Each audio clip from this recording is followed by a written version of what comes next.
اب بھی وہ ووٹ سے واپس آ سکتے ہیں۔ نواز شریف صاحب کے بعد ان کی صاحبزادی، جن کے اوپر بدلے کی انتقام کی آگ بھڑک رہی ہے، اہلیان لاہور اور پورے پاکستان میں اتنی بڑی تعداد میں لوگ نکلے کہ پنجاب پولیس کے لیے کنٹرول کرنا ناممکن ہو گیا۔ عام عوام کے لیے یہ پیغام ہے کہ اپنے ووٹ کو چھوٹی چیز نہ سمجھیں۔ بسم اللہ الرحمن الرحیم۔ السلام علیکم، میں ہوں گلفام چودھری، آپ دیکھ رہے ہیں میرا فیس بک پیج اور یوٹیوب چینل۔ پاکستان میں ہونے والی کچھ عام ترین ڈیولپمنٹ آپ کے سامنے رکھتے ہیں۔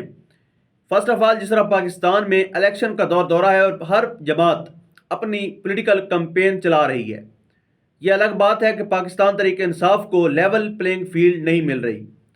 انہوں نے اس حصول انصاف کے لیے سپریم کورٹ تک دروازہ کھٹکھٹایا ہے، لیکن وہاں سے بھی ان کو لیول پلینگ فیلڈ نہیں مل سکی۔ جس طرح سے کل پاکستان تحریک انصاف کے چیئرمین عمران خان صاحب نے اعلان کر رکھا تھا، اپنے تمام تر امیدواروں کو یہ ہدایت جاری کی تھی کہ اتوار والے دن آپ نے احتجاجی ریلیاں، یعنی الیکشن کمپین کے طور پر ریلیاں نکالنی ہیں اور اپنا پاور شو کرنا ہے۔ اس کے نتیجے میں ہم نے کل دیکھا کہ فرسٹ ٹائم ہی جہاں جہاں پر ریلیاں ہونی تھیں وہاں پر کارکنان سے پہلے پنجاب پولیس پہنچ گئی اور بے شمار گرفتاریاں بھی کی گئیں۔ ان کو ڈرانے دھمکانے کی ہر وہ کوشش کی گئی جو پچھلے 2 سال سے جاری ہے۔ لیکن دیکھتے ہی دیکھتے ہم نے یہ منظر بھی دیکھا کہ تقریباً دوپہر 2 بجے کے بعد اہلیان لاہور اور پورے پاکستان میں اتنی بڑی تعداد میں لوگ نکلے کہ پنجاب پولیس کے لیے کنٹرول کرنا ناممکن ہو گیا۔ اور یہ بالکل حیران کن مناظر تھے کہ وہ جماعت جس کو 9 مئی کے نام پر دیوار سے لگا دیا گیا، وہ جماعت جس کی فرسٹ لائن قیادت، سیکنڈ لائن قیادت تک توڑ دی گئی۔ یعنی اگر آپ یہ کہیں کہ پاکستان تحریک انصاف کے اس وقت انڈر 19 کھلاڑی کھیل رہے ہیں تو اس میں کچھ غلط نہیں ہوگا۔ عمران خان صاحب جیل میں، شاہ محمود قریشی جیل میں، پرویز الہی جیل میں، اعجاز چودھری جیل میں، عمر سرفراز چیمہ جیل میں، محمود الرشید صاحب بھی جیل میں، یہ سارے کے سارے جتنے بھی ہیں، اور خواتین میں ڈاکٹر یاسمین راشد صاحبہ جو ان کی مین قیادت ہے وہ بھی جیل میں۔ تو اس سب کے بعد بھی کارکنان کا اتنی بڑی تعداد میں نکلنا اور بغیر کسی بڑے لیڈر کے نکلنا، یہ بڑی الارمنگ سچویشن ہے۔ لیکن ساتھ ہی ساتھ کراچی کے اندر جس طرح سے ایک بار پھر پولیس کی طرف سے کارکنان پر ٹارچر کیا گیا اور جب انہوں نے جوابی پتھراؤ کیا تو اس کے نتیجے میں تقریباً 5000 کارکنان پر FIR بھی درج کر دی گئی اور تقریباً 300 بندے جو ہیں اس میں نامزد کر دیے گئے۔ اب سوچنے کی بات یہ ہے کہ کیا اس ایک SHO کو پتھر مارنے والے افراد 5000 تھے، یا 9 مئی کی طرح یہ بھی ایک پری پلانڈ آپریشن تھا جو سندھ کے پاکستان تحریک انصاف کے امیدواران ہیں یا سندھ میں جو کارکنان ہیں ان کے خلاف کیا گیا۔ یعنی اب بھی ریاست اتنا کچھ کرنے کے باوجود بھی ان ہتھ کنڈوں سے باز نہیں آ رہی اور اب بھی ان چیزوں سے سیکھنے کے لیے تیار نہیں ہے۔ اب بھی ایک ہی جماعت کو دیوار سے لگانے کے لیے وہ کوشاں ہیں اور وہ چاہتے ہیں کسی نہ کسی طرح سے ان کا ووٹر سپورٹر ٹوٹے، لیکن کسی حد تک بھی کامیاب نہیں ہو رہے۔ کل کی ریلیاں دیکھنے کے بعد یہ کہنا کچھ غلط نہیں ہوگا کہ آنے والے دنوں میں نواز شریف صاحب کے لیے بڑی الارمنگ سچویشن ہے اور ان کو ان ایڈوانس ٹکٹ کروا لینی چاہیے، کیونکہ اگر وہ پاکستان میں رہ گئے تو شاید ادھر ہی رہ جائیں گے، اور جو لمبے منصوبے اس زمین پر بیٹھ کر یہ تمام تر زمینی خدا کر رہے ہیں شاید وہ دھرے کے دھرے رہ جائیں۔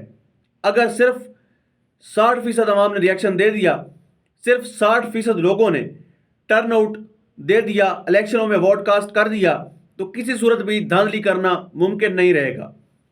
عام عوام کے لیے یہ پیغام ہے کہ اپنے ووٹ کو چھوٹی چیز نہ سمجھیں، اپنے ووٹ کو لائٹ نہ لیں، نکلیں، ووٹ دیں، اپنا حق استعمال کریں اور اپنی مرضی کی حکومت لے کے آئیں۔ یاد رکھیں یہ ملک آپ کا ہے، یاد رکھیں جو حکومت بنتی ہے وہ آپ کے ووٹ کی پاور سے بنتی ہے۔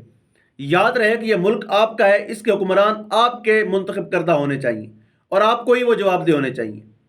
جب آپ کی پرچی سے حکمران نہیں آتے، جن کے حکم سے آتے ہیں، پھر انہی کو وہ جواب دہ ہوتے ہیں اور آپ اپنا مسیح ڈھونڈ رہے ہوتے ہیں۔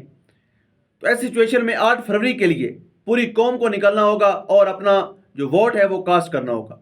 اس کے بعد ایک اور خبر ہمارے پاس آئی سنم جاوید خان صاحبہ کے حوالے سے۔ سنم جاوید خان جن کو 5 دفعہ ضمانت ملی، آج ان کو 6ٹھی دفعہ ضمانت ملی اور 7ویں دفعہ گرفتار کر لیا گیا۔ انفارچونیٹلی اس وقت شریف خاندان میں نواز شریف صاحب کے بعد ان کی صاحبزادی، جن کے اوپر جو ہے وہ بدلے کی انتقام کی آگ بھڑک رہی ہے اور انتقام کا بھوت سوار ہے، ایک نہتی لڑکی صنم جاوید خان سے اتنی خوف زدہ ہیں کہ پہلے ان کے الیکشن کے کاغذات مسترد کروائے، ایک جگہ، دوسری جگہ، تیسری جگہ، ایٹ دین سپریم کورٹ سے وہ کاغذات منظور ہوئے۔ وہ کس وجہ سے منظور ہوئے کہ وہاں پر سماعت کرنے والے جج جسٹس اطہر من اللہ تھے، جو ہمیشہ سے جمہوریت کے دفاع کے لیے اپنا ایک واضح رول پلے کرتے نظر آتے ہیں۔ اگر کوئی اور صاحب ہوتے تو شاید کچھ اور ہی فیصلہ آتا۔ اب ایک نہتی لڑکی کا اتنا خوف ہے کہ ان کو رہا نہیں ہونے دیا جا رہا، اس چیز کا لحاظ رکھے بغیر کہ وہ بھی کسی کی ماں ہے، کسی کی بہن ہے، کسی کی بیٹی ہے، اس چیز کا بھی حیا رکھے بغیر کہ ان کے چھوٹے چھوٹے بچے ہیں، ان کے شوہر بھی 6 ماہ سے جیل میں ہیں اور وہ بھی جیل میں ہیں، لیکن شاید یہ ریاست اپنے فرزندوں کو، اپنے بچوں کو، اپنی قوم کو تحفظ دینے میں مکمل طور پر ناکام نظر آتی ہے، اور چند لوگوں کی خواہشات کے تابع یہ پورے کا پورا نظام چل رہا ہے۔ اس پورے کے پورے سسٹم کو شریف خاندان اور ان کی آل اولاد چلا رہی ہے۔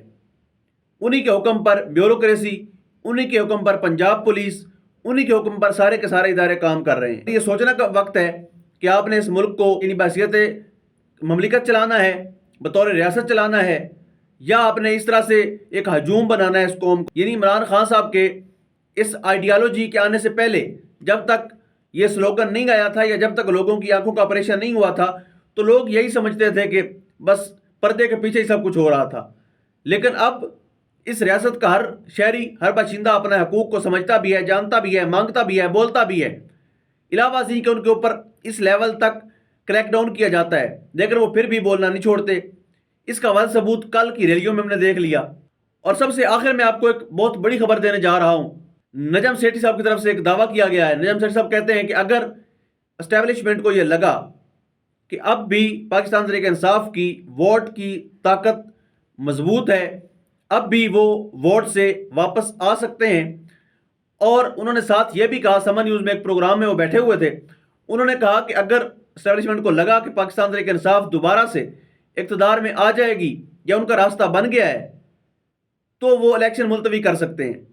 اور ساتھ انہوں نے کہا کہ بہانہ کوئی بھی بن سکتا ہے، انڈیا کی طرف سے کوئی ایسا معاملہ ہو سکتا ہے کہ سیکیورٹی رسک یا جس طرح سے دہشت گردی کے حوالے سے کوئی ایسی کارروائی ہو سکتی ہے، لیکن یہ اداروں کا بھی امتحان ہوگا کہ آپ نے اس ملک کو مزید آگ میں دھکیلنا ہے یا اس آگ کو بجھانا ہے۔ یہ امتحان ہوگا ہر محب وطن پاکستانی کے لیے، جتنے بھی اداروں میں محب وطن پاکستانی بیٹھے ہوئے ہیں ان کے لیے یہ امتحان ہوگا کہ آپ نے اس ملک کو کس ڈگر پر چلانا ہے۔ کیا پاکستان اور پاکستانیوں کی خیر چاہنی ہے؟ کیا پاکستان اور پاکستانیوں کے ساتھ بھلائی کرنی ہے، یا ان کو مزید کسی سخت امتحان میں آپ نے دھکیلنا ہے؟ یہ اداروں کا بہت بڑا امتحان بھی ہے۔ مسلم لیگ نون ہمیشہ کی طرح اس بار بھی، یہ انصار آباد صاحب نے آج کے کالم میں بھی اس چیز کو مینشن کیا ہے کہ میاں صاحب کی خواہش ہے کہ آرٹیکل 62-63 میں جو اسلامی شکیں ہیں ان کو ختم کروایا جائے، کیونکہ میاں صاحب لاسٹ ٹائم بھی صادق اور امین نہ ہونے کا سرٹیفکیٹ لے چکے ہیں کہ نہ صادق ہیں نہ امین ہیں، بلکہ چور ہیں، خائن ہیں، بد دیانت ہیں، مفرور ہیں، بگوڑے ہیں۔ یہ سارے کے سارے القابات میاں صاحب کے ہیں، اور میاں صاحب ان سے بچنے کے لیے وہ تمام تر شکوں کو ختم کرنا چاہتے ہیں جو اسلامی شکیں آرٹیکل 62A اور آرٹیکل 62F میں شامل ہیں۔ برسور دیکھتے ہیں وہ کس حد تک کامیاب ہو پاتے ہیں۔ اللہ پاک وطن عزیز کا حامی و ناصر ہو۔ پاکستان زندہ باد۔